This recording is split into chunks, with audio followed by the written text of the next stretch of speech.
Now the thing that keeps you in one spot is the third principle, which is counterbalance.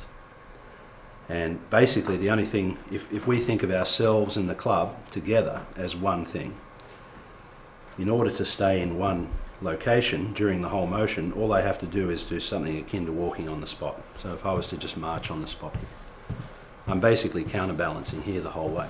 So as my right arm, as left arm, right arm and left leg, and conversely the other side. So I'm in balance here, and that allows me to keep in motion in one spot. So the golf swing counterbalance is, as this swings, this has a certain mass to it, and as it generates speed, that's putting us under a certain amount of load.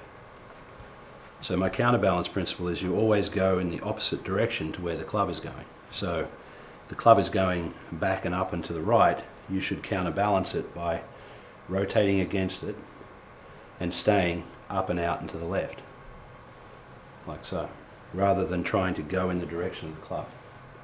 So if you want it to be one motion, we have to be in a certain spot stable to hit the golf ball. So if I'm walking on the spot here and I begin to go away, I have to stop that motion and do a completely different motion and get back.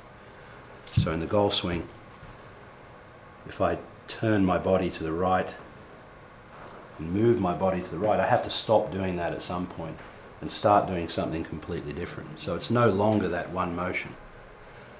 But if using the counterbalance principle, I work against whatever force this club is generating through its free motion here, I'm just balancing that by sort of leaning against it. I'm not trying to overbalance, but just by leaning against it and stay in one spot. And it is something that will happen when you allow it to happen. And so it's the thing that stops it from happening is if somebody's been taught that they have to turn in the backswing and then they have to turn through, and that's when it becomes difficult. But actually, if that's the natural inclination. For a child learning the game, when I watch juniors play, they generally stay in one spot and they just swing the club. So them getting better at golf is a process of learning the game. So they learn how to aim, where to stand, etc., for it to work. But as Ben Hogan said in his book Power Golf on natural inclinations, the first thing you think when you pick up a golf club, your natural inclination is wrong. And he emphasized, he said, absolutely wrong. Now, I had to think about that a lot. And really, what he's talking to, who he's talking to with that book is really adults and adult learners. And this is what I find all the time, because I teach a lot of people who took the game up as adults, didn't play as kids.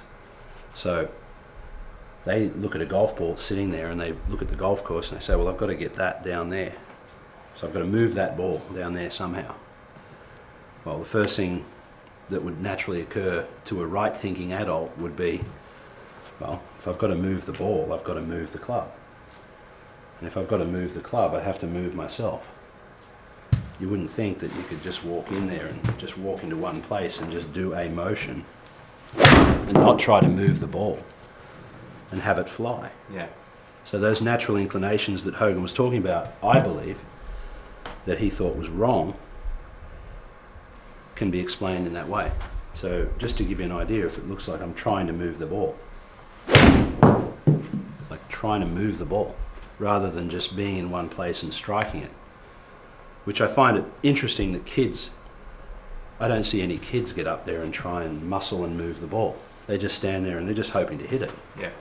I don't know what age we get to where we flip over to the other side and start thinking, I have to move this thing.